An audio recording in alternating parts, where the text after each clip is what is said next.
Nosotros somos de la Universidad Politécnica Salesiana de tercer nivel y la entrevista que nosotros le queremos realizar es sobre los trastornos del sueño. Bueno, bienvenidas. Mi nombre es Wilson Duales, yo soy psicólogo clínico. Llevo 14 años más o menos de experiencia, 14, 15 años. Eh, Encantado de recibirles y atender a las preguntas que quieren plantear, ¿no? Ya. ¿Ha trabajado con adolescentes o jóvenes que poseen trastornos del sueño? A ver, generalmente mi carrera ha sido enfocada a la niñez y a la juventud.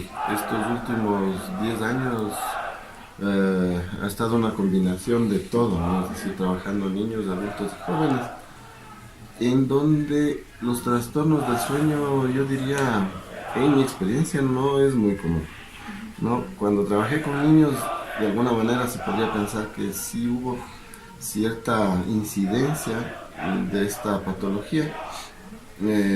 Sin embargo, no es lo que uno espera o pensaría, ¿no? Es decir, no hay, al menos de mi experiencia, no he podido palpar del todo esa patología, pero sí se tiene esa posibilidad de compartir algunas situaciones con ustedes, ¿no?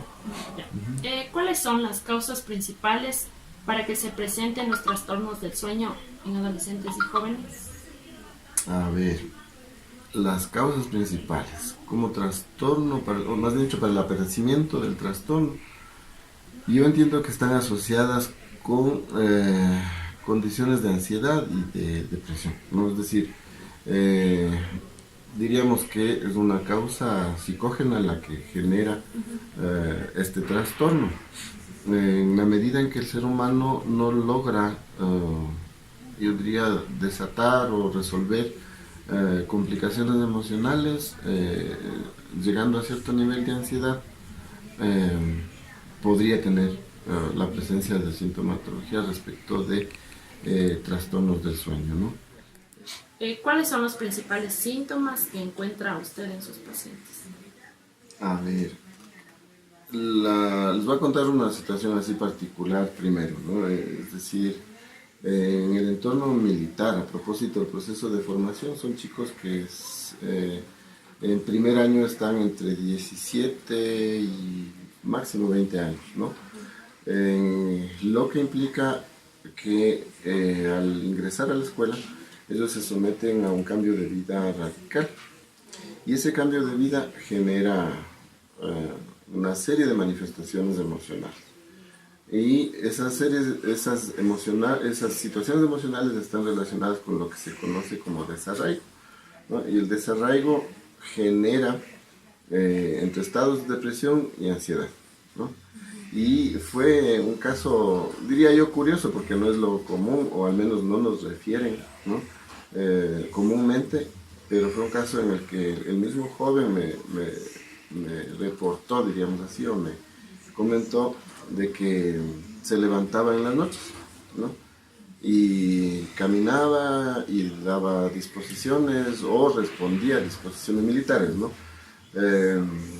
Y que eso sabía porque los compañeros le comentaron, porque él no recuerda que eso le suceda. Entonces, claro, la primera consulta fue así. Entonces, diríamos que la sintomatología generalmente en los jóvenes es revelada por ellos mismos, o bien por los padres, claro, en el caso de que así sea, ¿no? Pero generalmente es el mismo individuo quien va a referir la sintomatología. En este caso, estaríamos hablando de uno de los trastornos del sueño que tiene relación con el sonambulismo, ¿no?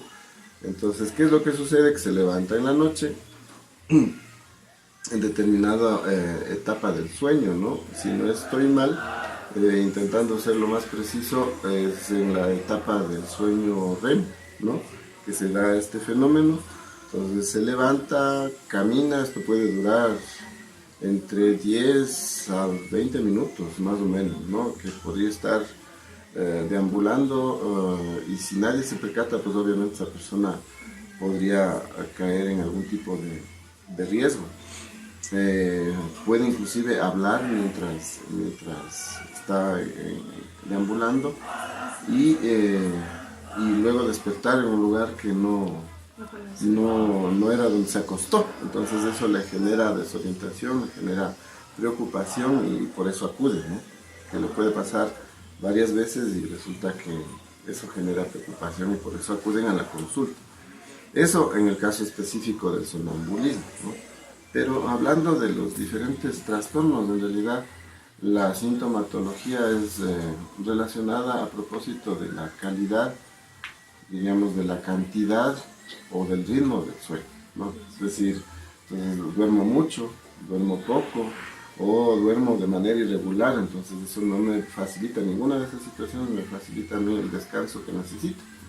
Entonces, generalmente la sintomatología está relacionada con ese tipo de, diría yo, de descripciones de la persona, ¿no? Entonces, básicamente la sintomatología es eso, no tener un descanso reparador en la etapa del sueño, ¿no? ¿Qué implica el no dormir correctamente? ¿Considera usted que esto puede desembocar en problemas de concentración al momento de realizar las actividades diarias?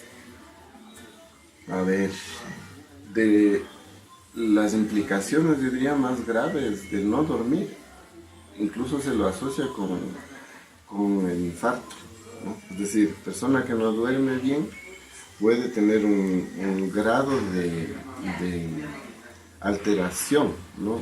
Cardíaca, del ritmo cardíaco, que incluso podría ser propenso.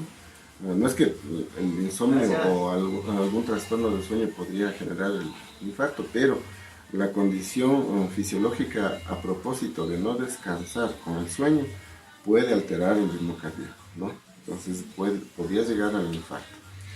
Pero las implicaciones más comunes vienen siendo pues, la fatiga, la desconcentración, un nivel de desempeño en cualquier actividad, ya sea académica o laboral, en descenso, ¿no? Preocupación.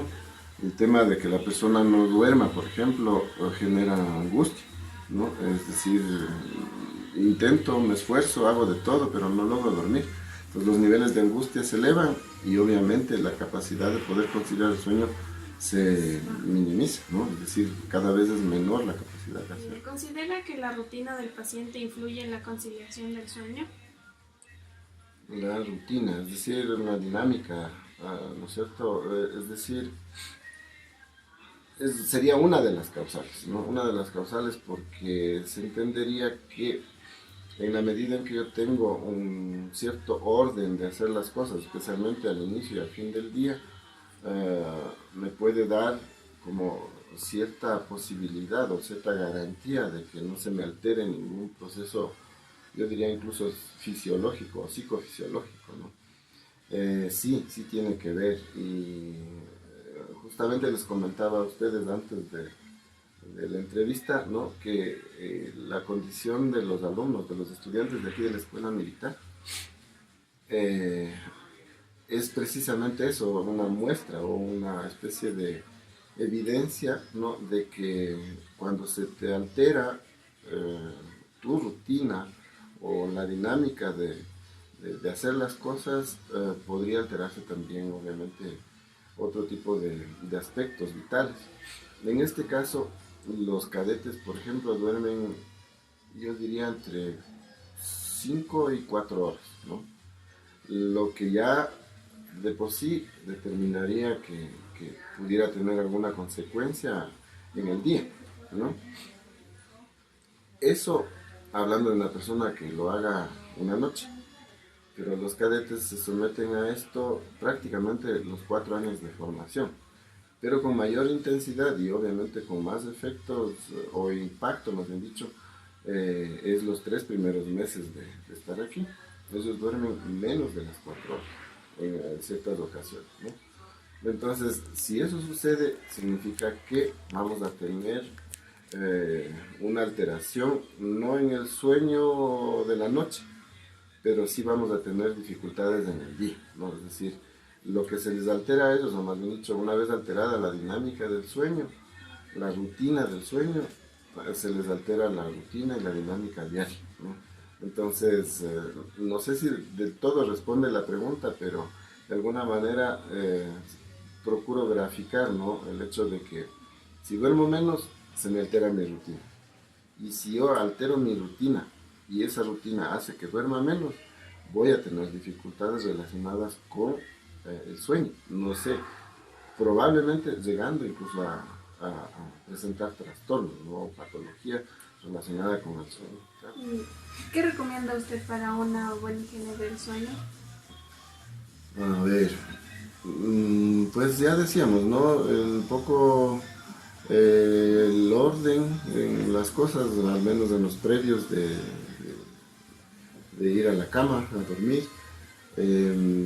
Bebidas, por ejemplo, evitar bebidas o alimentos unas horas antes, unas 2 horas antes de ir a dormir.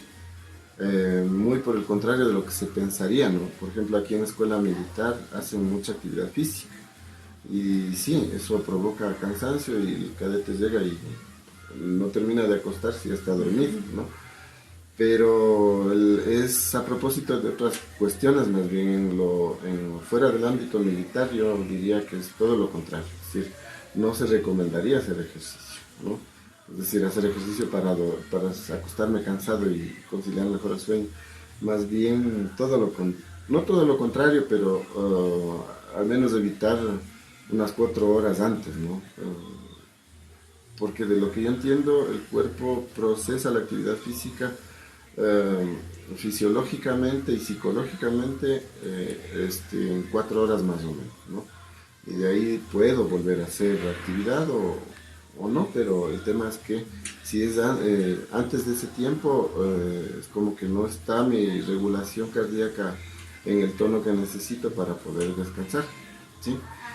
Eso, más bien ejercicios de relajación, como decíamos, ¿no? Ejercicios de meditación, si es que fuera, ¿no? Ayudarse de audios, música, ahora hay bastante acceso a eso, ¿no? Hay música para trabajar, hay música para no trabajar, ¿no? Y no se diga música para dormir, ¿no? Ayudarse de eso, de pronto aromas, ¿no? El ambiente también, yo siempre suelo trabajar con lo que se denomina el Feng Shui, no sé si ustedes escucharon o han escuchado de eso, que no es netamente psicológico, pero es una herramienta muy útil, ¿no? Es decir, que las personas cambien de lugar con cierta regularidad, con cierta periodicidad de tiempo, las cosas, la posición de la cama y cosas por el estilo, ayuda mucho a mover energías y ambientes, ¿no? Entonces eso también da la posibilidad de que la persona logre conciliar el sueño. Eso, tener una actividad no muy monótona o una vida no tan sedentaria, ¿no es cierto? Básicamente, lo que podría decir. Muchas gracias por ayudarnos.